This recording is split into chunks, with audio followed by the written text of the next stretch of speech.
ஐஸ்வர்யா ராய் கூட அவங்க இப்போது போஸ்ட் டெலிவரி வந்து ஷி ஹஸ் கெயின் வெயிட்டாக. அப்போ ரீசெண்டாக அவங்க வந்து ஒரு விஷயம் சொல்லியிருக்காங்க, என்னென்னா நீங்கள் என்னோட உருவக்கேலி பண்ணாலுமே அதுக்காக நான் வீட்டுக்குள்ளே இல்லை, நான் எல்லாமே ஒரு பப்ளிக் ஃபங்க்ஷன்ஸ் எல்லாமே நான் அட்டென்ட் பண்ணுறேன். உலக அழகியில் வந்து முகங்கிறது கிடையாது. அழகினாக்கா அழகான முகம் கிடையாது, அழகான உடம்பு. இந்த உடம்புக்கு இந்த சைஸு இந்த மாதிரி இருக்கணும், உறுப்புகள்லாம் இப்படி இருக்கணுங்கிறது தான் உலக அழகு போட்டி. அதனால தான் அதை பேன் பண்ணணும். நீச்சல் உடையில் வர்றதை வந்து இங்கே பண்ணக்கூடாதுனாங்க. அதுக்காக அமிதாப் என்ன பண்ணாரு, அந்த நீச்சல் உடை போட்டியை மாத்திரம் வேறு நாட்டில் வச்சுட்டு மற்ற இதெல்லாம் இங்கே அப்படிலாம் நடத்தணும். அதாவது ஒரு கேவலம். அந்த டைமில் வந்து 2 பேர் நம்ம இந்தியாவில் இருந்தாங்க, சுஷ்மிதா சென்னும் ஐஸ்வர்யா ராய். எங்களுடைய சாய்ஸ் என்ன மாதிரி ஆளுங்களுக்கெல்லாம் நாங்கள்லாம் வந்து சுஷ்மிதா சென்னை தான் லைக் பண்ணேன். இன்றைக்கு ஒன்று நான் ஐஸ்வர்யா ராயை ரசிக்கவே இல்லை. அவங்க முகத்தில் வந்து ஒரு கிழட்டுத்தன்மை இருக்கும் ஐஸ்வர்யா ராய்கிட்ட. இந்தியாவில் உலக அழகி போட்டி அதை ஃபஸ்ட் டைம் இங்கே நடத்துகிறாங்க, நேரு பிரைம் மினிஸ்டராக இருக்கும்போது. இந்திராணி ரஹ்மான் இன்னொரு பேர், அவங்க தான் உலக அழகியாக தேர்ந்தெடுக்கப்பட்டாங்க. அப்போ வந்து பூரா புடவையில் தான் வந்தாங்க. ஐஸ்வர்யா ராய் பெருத்து போயிட்டாங்க. அப்படிங்கும்போது சினிமா ரிக்வயர்மெண்ட் இருந்து அவங்க மெயின்டைன் பண்ணிட்டு இருந்தாங்க. இப்போ சினிமா ரிக்வயர்மெண்ட் அவங்களுக்கு இல்லை, தேவையில்லை. இனிமேல் இப்போ she's just and house wife. இவங்க எப்படி இருந்தவங்க இவங்க இவ்வளோ வந்து இப்போ இப்படி எப்படி இருந்தாங்க, இப்போ இப்படி ஆகிட்டாங்க அப்படின்ற மாதிரியான ஒரு அது பெண்களுக்கே உரித்தான சாபம். அது ஆண் ஒருத்தன் தான் வந்து ஹீரோவாக கடைசி வரலும் போயிட்டே இருக்க முடியும். பெண்களுக்கு அந்த பருவம் போயிடுச்சுன்னாக்கா முடிஞ்சுது. 40 வயதை கடந்தவர்கள் அனைவருமே வந்து இந்த ஜிம்முக்கு போகிறதெல்லாம் தயவுசெய்து குறைச்சிங்க. தேவையான அளவுக்கு எக்ஸசைஸ் பண்ணுங்க. மிருகங்களில் வந்து ஆண் தான் அழகு, ஆண் தான் வந்து பெண்ணை வந்து கவரணும். மனித இனத்தில் தான் பெண் அழகானது. வாலி அவர்கள் வந்து எந்த மாதிரியான ஒரு சாங்ஸ் போட்டிருக்காரு? உண்மையாகவே அவரும் வந்து கண்ணதாசன் அவர்கள் பற்றி நம்ம கேட்டிருக்கோம்ல சார், அவர் ஒரு கோப்பையிலே என் குடியிருக்குன்ற மாதிரியே அவர் வாழ்ந்திருக்காரு. அந்த மாதிரி வாலி அவர்களுக்கு எந்த மாதிரியான ஒரு ஃப்ளாஷ்பேக்? வாலியினுடைய இதை வாழ்க்கை குடிச்சிட்டு தான் அந்த மாதிரி. எனக்கு அதெல்லாம் தெரியாது, அவரை பற்றி அவ்வளோவா தெரியாது. அவருடைய சில பாடல்கள்லாம் பிரமாதமான பாடல்கள். சார், எம்ஜிஆர் அவர்கள் டிஎம் சௌந்தரராஜன் அவர்களுக்கு வந்து ஒரு பெரிய ஏதோ ஒரு முரண்பாடு இருந்தது, அதனால தான் எஸ்பிபி அவர்களை உள்ளே கொண்டு வந்தாங்க அப்படின்னு பேசுனதெல்லாம் அது எந்த அளவுக்கு? வேறு எம்ஜிஆர் மாத்திரம் இல்லை, சிவாஜியும் அவரால் அஃபெக்ட் ஆனார். டிஎம் சௌந்தரராஜன் சார் இவர் என்ன பண்ணிட்டார், ஒரு பேட்டியில் நான் குரல் கொடுத்து என் பாட்டை வச்சுக்கிட்டு தான் இவர் 2 பேரும் பெரிய ஸ்டார் ஆனாங்கன்ட்டார். நான் ஆணையிட்டால் அது நடந்து விட்டால் கேட்கும் போது நம்ம எந்திரிச்சு நின்றுக்குவோம். யார் அந்த நிலவு, ஏன் இந்த கனவு, பாட்டு அந்த ராகத்தை சொல்லிட்டு அப்படி அந்த எமோஷனை கொண்டான் அந்த ஆள். அந்த நேரம் பார்த்து கரெக்டாக எஸ்பிபி உள்ள வந்து ஒரு பாட்டில் நுழையிறார். கன்னித்தாயில் கன்னிப்பெண்ங்கிற படத்தில் பௌர்ணமி நிலவில் பனிவெளும் இரவில் கடற்கரை மணலில் இருப்போமா, அது அந்த மாதிரிலாம் பாட முடியாது. அது ஒரு ரொம்ப அழகான பாட்டு. அதில் தான் பொட்டு வைத்த முகமோ கட்டி வைத்த குடலோ எல்லாம் பாட்டெல்லாம் என்ன மாதிரி பாட்டுங்க. சிவாஜி அதை பாடும்போது சிவாஜி பாடின மாதிரி தான் இருக்கும், ஒன்றும் பெரிய வித்தியாசம் தெரியல. எம்ஜிஆர் வந்து 1000 நிலவை இது பண்ணும்போது எவ்வளவோ யோசிச்சு கேவி மகாதேவன் ரொம்ப பயந்துருக்காரு. வா எம்ஜிஆர் குரலுக்கும் எம்ஜிஆர் உருவத்துக்கும் அந்த குரலுக்கு சம்மந்தமே இல்லை. ஆனால் அந்த பாட்டுக்காக ஓடிச்சு அந்த பாட்டில் உள்ள அந்த பாட்டு தான் டிஎம் சௌந்தரராஜன் ஒரு ராகமா கீதமா ஒரு இதை நான் பாட என்றொரு நாள் போதுமா. நீங்கள் டாக்டரா இல்லாமல் இன்னைக்கு இதில் என்னன்னா அத்தனை ராகத்தையும் கொடுத்துருவாங்கம்மா. அதில் ஒரு டைம்னு ஒன்று வருது பாருங்க, அதெல்லாம் நான் வந்து பகுத்தறிவுக்கு அப்பாற்பட்டு பேசுகிறோம். கரெக்டாக இவர் அந்த மாதிரி ஸ்டேட்மெண்ட் கொடுக்குறாரு. எஸ்பி பாலசுப்ரமணியம் ஒருத்தர் உள்ள வர்றார். மச்சானா பார்த்தீங்களா அப்படின்னு ஒரு ஆள் உள்ளே வந்தாங்க. நோழைச்சானா அந்த மச்சானை பார்த்தா இந்த மச்சான் வெடி போயிட்டார் சார். ஆனால் அது ஒரு பீரியட் தானே சார்? அதே தான் சின்ன ஆசை வந்தது, மச்சான் போயிட்டார்.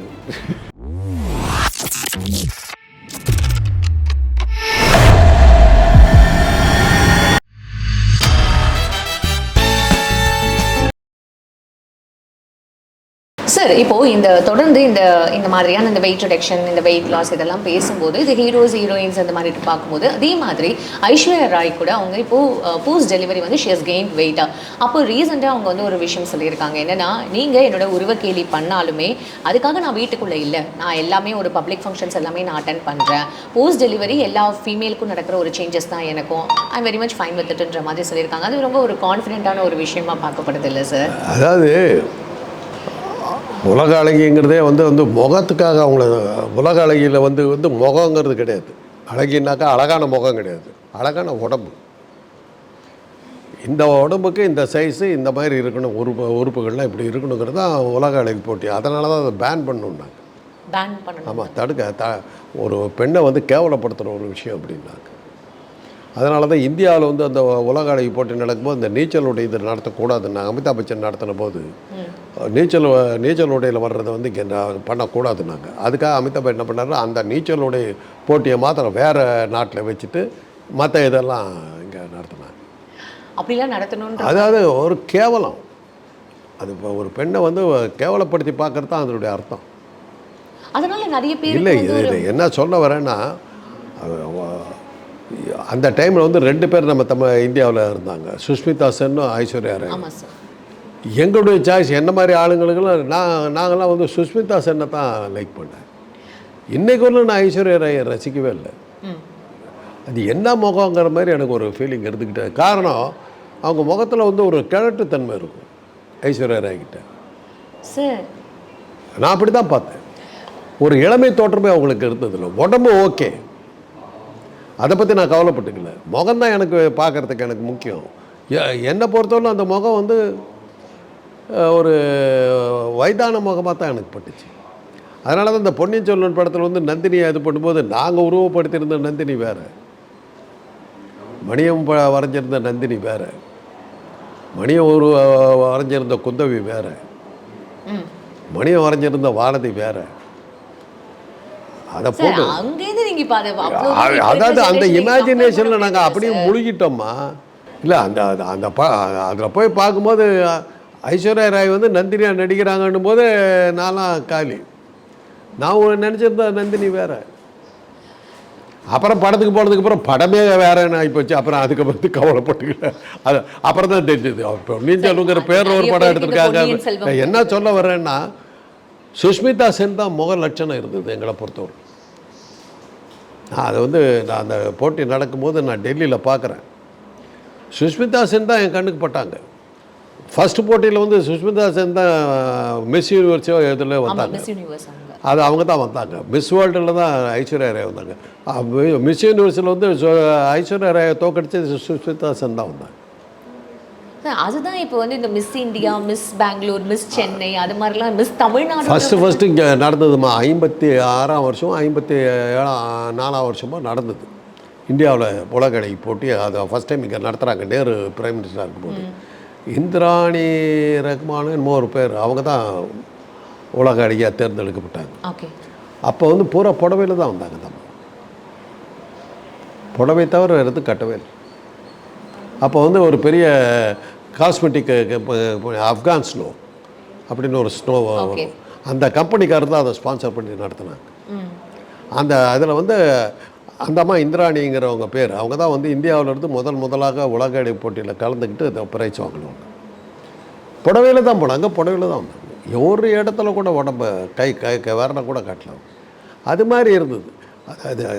அதாவது அவங்க இன்றைக்கி வந்து பெருது, இப்போ கேள்விக்கு வர்றேன், ஐஸ்வர்யா ராய் பெருத்து போயிட்டாங்க. அப்படிங்கும்போது சினிமா ரிக்குவயர்மெண்ட் இருந்து அவங்க மெயின்டைன் பண்ணிகிட்டு இருந்தாங்க. இப்போ சினிமா ரிக்குவயர்மெண்ட் அவங்களுக்கு இல்லை, தேவையில்லை. இனிமேல் இப்போ she is just an house wife. இன்னுமே ஏன் சார் வந்து இப்போது மக்களோட பார்வை வந்து ஹீரோயினா அவங்க ஹீரோயினாவே தான் இருக்கணும், அவங்க வந்து கொஞ்சம் வெயிட் போட்டாலும் அவங்கள பற்றின ஒரு இன்ஃபர்மேஷன், இவங்க எப்படி இருந்தவங்க, இவங்க இவ்வளோ வந்து இப்போ எப்படி இருந்தாங்க, இப்போ இப்படி ஆகிட்டாங்க அப்படின்ற மாதிரியான ஒரு அது பெண்களுக்கே உரித்தான சாபம். அது ஆண் ஒருத்தன் தான் வந்து ஹீரோவாக கடைசி வரலும் போயிட்டே இருக்க முடியும். பெண்களுக்கு அந்த பருவம் போயிடுச்சுன்னாக்கா முடிஞ்சது. அம்மா ரோலுக்கு போயிடணும், அம்மா ரோல்லேருந்து 1000 ரோலுக்கு போகணும், 1000 ரோலுக்கு அப்புறம் வீட்டுக்கு போயிடணும், அவ்வளோதான். அது பெண்களுக்கு, நடிகைகளுக்கு வரக்கூடிய சோகம். அது ஃபைன் சார். ஸோ சீரியஸ்லி இது வந்து ஒரு லெசன் லேர்ன் தான் இன்றைக்கி. ஏன்னா தொடர்ந்து இந்த மாதிரி வந்து ஃபிட்டாக இருக்கிறவங்க, இல்லை நான் ஃபிட்டாக வச்சுக்கணும்னு நினைக்கிறவங்க வந்து இது வந்து ஒரு லிமிட்டோடு அவங்கள வச்சுக்கணும் அப்படின்றத மட்டும் தானே சார். ஏன்னா தொடர்ந்து அது ரொம்ப முக்கியம். நான் சுருக்கமாக சொல்லணுன்னாக்கா 40 வயதை கடந்தவர்கள் அனைவருமே வந்து இந்த ஜிம்முக்கு போகிறதெல்லாம் தயவுசெய்து குறைச்சிக்கங்க. தயவுசெய்து குறைச்சிக்கங்க. தேவையான அளவுக்கு எக்ஸசைஸ் பண்ணுங்க, தேவையான அளவுக்கு சாப்பிடுங்க. உணவு பழக்க வழக்கங்களில் வந்து உங்கள் உடம்பை அழகாக மெயின்டைன் பண்ண முடியும். உங்கள் உடம்பு பெருத்து போகிற மாதிரியான உணவுகளை நீங்கள் அவாய்ட் பண்ணிங்கன்னாவே உடம்பு மெயின்டைன் அதுலேயே வந்துடும். அதுக்காக பட்டினி கிடக்காதீங்க. தேவையான அளவு நீங்கள் சாப்பிடணும். 40 வயசுக்கு மேலே உங்கள் உருவ அழகை யாரும் பார்க்குற உங்கள் புத்தியை தான் பார்க்குறாங்க. அதுக்கப்புறம் நீங்கள் புத்திசாலியாக இருக்கிறதுக்கு முயற்சி பண்ணுங்கள், அழகாக இருக்கிறதுக்கு முயற்சி பண்ணாதீங்க. எது குறிப்பாக ஆண்களுக்கு சொல்கிறேன். என்னை பார்த்து சில சமயத்தில் சொல்லுவாங்க, ஒரு உதாரணத்துக்கு சொல்ல எப்படி வெரி ஹேண்ட்ஸம் டாக்டர்னுவாங்க. நான் சொன்னால் ஆம்பளை அழகாக இருக்க தேவையில்லைப்பா, அறிவோடு இருக்கணும், ஆற்றலோடு இருக்கணும். அதுதான் ஆணுக்கு அழகு. பெண்ணுக்கு தான் அழகு. மிருகங்களில் தான் வந்து ஆண் அழகு. அது தெரியுமில்ல.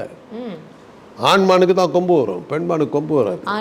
ஆண் மயிலுக்கு தான் தோகை வரும், ஆண் சிங்கத்துக்கு தான் பிடரி இருக்கும், ஆண் யானைக்கு தான் தந்தம் இருக்கும். மிருகங்களில் வந்து ஆண் தான் அழகு. ஆண் தான் வந்து பெண்ணை வந்து கவரணும்.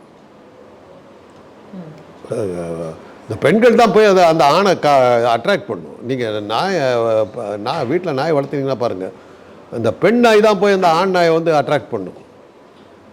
வேறஸ் மனித இனத்தில் வந்து ஆண் தான் வந்து பெண்ணை பார்த்து அலையிற பிடிச்சிக்கிட்டு ஓடுறான். பொண்ணை தோர்த்துறது போகிற ஆண் தான். ஆனால் எல்லா மிருக இனத்திலையும் வந்து ஆண் தான் அழகானது. மனித இனத்தில் தான் பெண் அழகானவள். அதுக்கு என்ன காரணம்னா, ஆண் வந்து தன்னுடைய ஆதிக்கத்தை காட்டுறதுக்கு பெண்ணை வந்து அழகு பற்றியுமே மாற்றி ஓரம் கட்டிவிட்டான். நீங்களும் ஏமாந்துட்டீங்க. அதான் உண்மை. Fine sir. ஸோ உண்மையாகவே வெயிட் இந்த ஜேர்னின்றது உண்மையாகவே எல்லாருமே வந்து ஒரு லைஃப் லெசன், அது புரிஞ்சுக்கணும் அப்படின்றது தான் சார். சார் அடுத்துதான் வாலி அவர்கள் வந்து எந்த மாதிரியான ஒரு சாங்ஸ் போட்டிருக்காரு? உண்மையாகவே அவரும் வந்து கண்ணதாசன் அவர்கள் பற்றி நம்ம கேட்டிருக்கோம்ல சார். அவர் ஒரு கோப்பையிலே என் குடியிருக்குன்ற மாதிரியே அவர் வாழ்ந்திருக்காரு. அந்த மாதிரி வாலி அவர்களுக்கு எந்த மாதிரியான ஒரு ஃப்ளாஷ்பேக்? வாலியினுடைய இதை வாழ்க்கை குடிச்சிட்டு தான் அந்த மாதிரி. எனக்கு அதெல்லாம் தெரியாது, அவரை பற்றி அவ்வளோவா தெரியாது. அவருடைய சில பாடல்கள்லாம் பிரமாதமான பாடல்களாக இருக்குது. இந்த நானானையிட்டால் அந்த சிச்சுவேஷனுக்கு அது மாதிரி யாரும் எழுத முடியாது. அந்த சிச்சுவேஷனில் எம்ஜிஆர் நடித்த மாதிரி யாரும் நடிக்க முடியாது. இப்போ இருக்கிற ஜென்ரேஷன் அது எதனால் சொல்கிறேன்னா, 3 மொழி 4 மொழிலையும் எடுத்தாங்க. அதை ஹிந்திலையும் எடுத்தாங்க, தெலுங்குலேயும் எடுத்தாங்க. தெலுங்கு தான் ஒரிஜினல், ராமுடு பீமுடு. தமிழ் அப்புறம் தமிழில் எடுத்தாங்க, அப்புறம் ஹிந்தியில் எடுத்தாங்க. தெலுங்கில் வந்து என்டி ராமராவ் பண்ணார், ஹிந்தியில் வந்து திலீப் குமார் பண்ணார். திலீப் குமார் அன்றைக்கி வந்து இந்தியாவினுடைய தலை சிறந்த நடிகர்னு பேர் வாங்கினவர். போட்டு பாருங்கள் 3 படத்தையும். மகா மோசமாக நடிச்சிருந்தது திலீப் குமார். அந்த படத்தையே கொலாப்ஸ் பண்ணிட்டார் அந்த ஆள். அவருக்கு ஃபிலிம்ஃபேர் அவார்டு கொடுத்தாங்க பெஸ்ட் ஆக்டர். அந்த படம் அந்த ரோல் இது ராமோர் ஷாம்.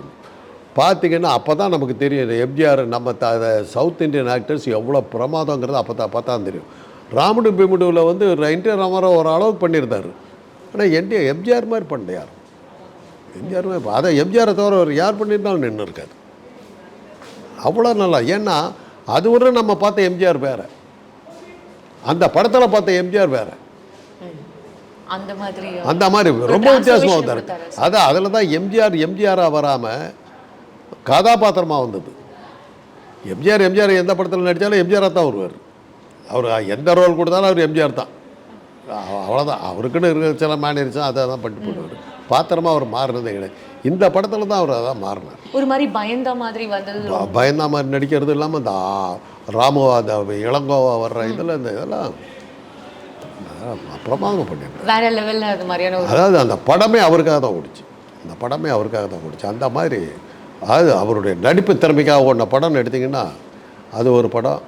பாசம்னு ஒரு படம் வந்து அதுலேயும் எம்ஜிஆராக வரப்பட்டார், பாத்திரமாக வருவார். ஓகே. இந்த 2 படம் தான் அவருடைய படங்கள்.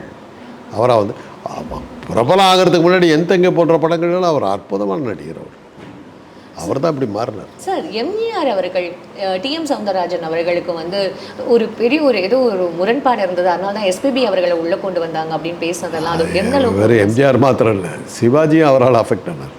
டிஎம் சௌந்தரராஜன் சார் இவர் என்ன பண்ணிட்டார், ஒரு பேட்டியில் நான் குரல் கொடுத்து என் பாட்டை வச்சுக்கிட்டு தான் இவர் 2 பேரும் பெரிய ஸ்டார் ஆனாங்கன்ட்டார். அது ஒரு வகையில் உண்மை, சரி, ஒரு வகையில் உண்மை. நீங்கள் இப்போ நான் ஆணையிட்டால் வந்து டிஎம் சௌந்தரராஜன் அதுக்கு கொடுத்த அந்த குரல் தானே மெயின். நான் ஆணையிட்டால் அது நடந்து விட்டால் கேட்கும் போது நம்ம எந்திரிச்சு நின்றுக்குவோம். அப்படியே உள்ள அந்த குரலில் அந்த வேகத்தை காட்டினார் அந்த ஆள்.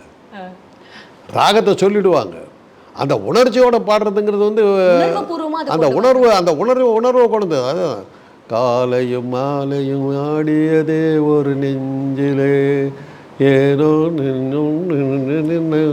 நெஞ்சிலே தெய்வமே யாரிடம் யாரை நீ தந்தாயோ, கோயில் தீபம் மாறுவதை நீ அறியாயோ, ஹோ ஹோ கோவில் தீபம் மாறியதை நீ அறியாயோ, யாரந்த நிலவு ஏன் இந்த கனவு, யாரோ சொல்ல யாரோ இன்று யாரோ வந்த வரவு. உணர்ச்சி பாட்டு அந்த ராகத்தை சொல்லிட்டு அப்படி அந்த எமோஷனை கொண்டான் அந்த ஆள். சிவாஜி சிகரெட் குடிச்சு இந்த பாட்டில் போவார். அந்த சாங்கு படமே ஒரு ஆவரேஜ் மூவி தான் அந்த சாந்தி படம். இந்த பாட்டு அவ்வளோ பிரமாணம் நின்றது காரணம் டிஎம் சௌந்தரராஜன். அதனால் இதெல்லாம் வந்து நீங்கள் மறுத்து பேச முடியாது. ஜெமினி அதை யூஸ் பண்ணலை, சௌந்தரராஜனை பெருசாக யூஸ் பண்ணல. ஜெமினிக்கு வந்து பிபி ஸ்ரீனிவாஸ் தான் அப்படி. அது ஒரு நிச்சயமான உண்மை. அது மாதிரி ஒரு நிச்சயமான உண்மை. சௌந்தரராஜன் வந்து இவங்களுடைய நடிப்புக்கு இது அந்த இந்த யார் இந்த நிலவு பாட்டு படத்தை பற்றி ஒரு கதை சொல்லுவாங்க, உண்மையாக பொய்யான்னு தெரியாது. அது சிவாஜி வந்து அந்த பாட்டை ரெக்கார்டிங் கேட்டுட்டு எனக்கு 2 நாள் டைம் கொடு அப்படின்ட்டார் நடிக்கிறதுக்கு. அது ஒரு கதை அது சொல்கிறது. ஏன்னு கேட்டபோது விஸ்வநாதன் இவ்வளோ அருமையாக டியூன் போட்டான். சௌந்தரராஜன் அவர் வந்து நான் கொடுக்க வேண்டிய உணர்வுகளை அவர் கொடுத்துட்டாரு.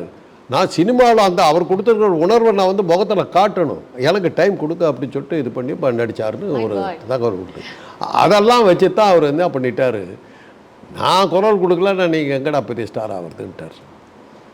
அது பார்த்த உடனே ஓ அப்படியான்னு உடனே தான் அந்த நேரம் பார்த்து கரெக்டாக எஸ்பிபி உள்ள வந்து ஒரு பாட்டில் நுழையிறார்.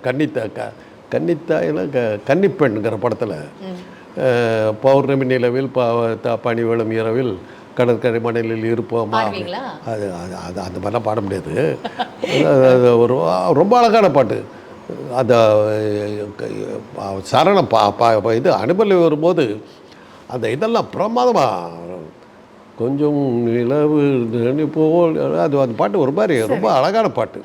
அந்த குரல் அப்போ என்ன சொன்னாங்கன்னா நிலவு குரலும் அப்படின்னாங்க. நிலவின் குளிர்ச்சியை அந்த குரலில் கேட்டோம் நாங்கள். அதனால தான் அது அப்போ வந்து சிவாஜிக்கு அதை வந்து சுமதியின் சுந்தரி படத்தில் தான் சிவாஜிக்கு எஸ்பிபி குரல் இது பண்ணும்போது குரல் சூட் ஆகுமான்னு கேட்கும்போது பின்னணி பாடுறாங்கன்னு எல்லாத்துக்குமே தெரியும், தாராளமாக போடு அப்படின்ட்டார். அதில் தான் பொட்டு வைத்த முகமோ கட்டி வைத்த குழலோ எல்லாம் பாட்டெல்லாம் என்ன மாதிரி பாட்டுங்க. சிவாஜி அதை பாடும்போது சிவாஜி பாடின மாதிரி தான் இருக்கும், ஒன்றும் பெரிய வித்தியாசம் தெரியல. எம்ஜிஆர் வந்து 1000 நிலவை இது பண்ணும்போது எவ்வளவோ யோசிச்சு கேவி மகாதேவன் ரொம்ப பயந்துருக்கார். இல்லவே வா எம்ஜிஆர் குரலுக்கும் எம்ஜிஆர் உருவத்துக்கும் அந்த குரலுக்கும் சம்மந்தமே இல்லை.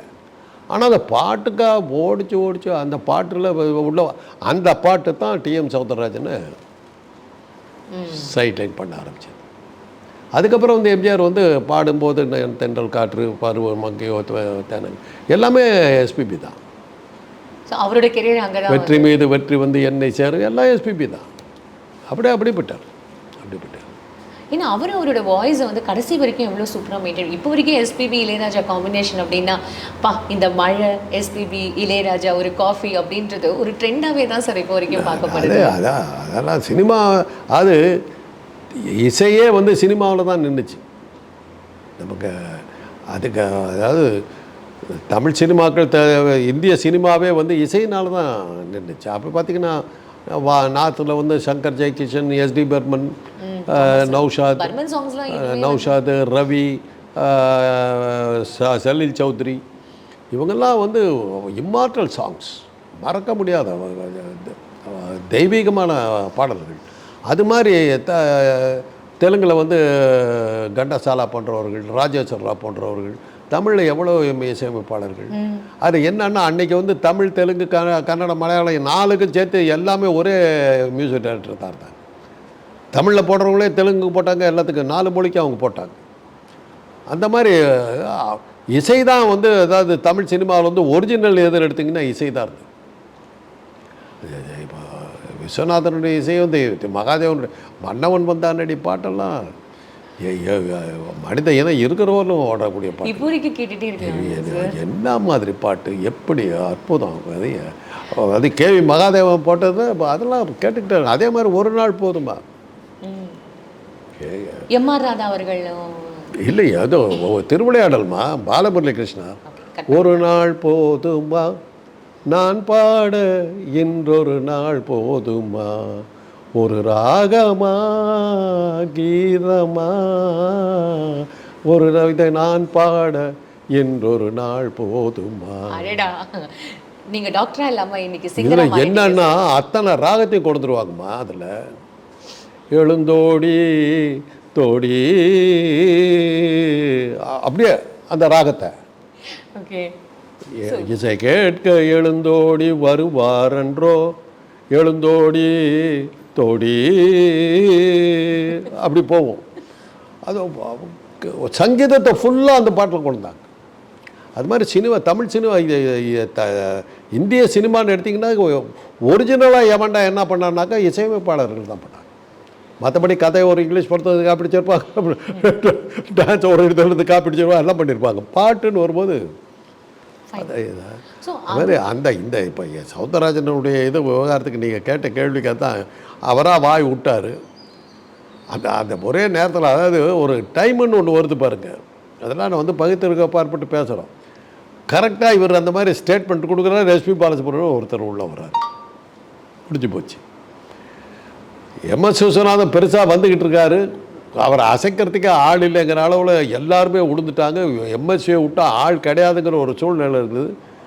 மச்சானா பார்த்தீங்களா அப்படின்னு ஒரு ஆள் உள்ளே வந்தான், நின்று உழைச்சானா. அந்த மச்சானை பார்த்தா இந்த மச்சான் வெடி போயிட்டார். சார் ஆனால் அது ஒரு பீரியட் தானே சார்? அதே தான் சின்ன சின்ன ஆசை வந்தது, மச்சான் போயிட்டார். அது அப்படி நம்ம சார் எல்லாருக்குமே ஒரு சீசன் டக்கு டக்கு டக்கு டக்குன்னு அதெல்லாம் அது இன்னைக்கு ஒரு ஏஆர் ரஹ்மான் நிற்கிறார்.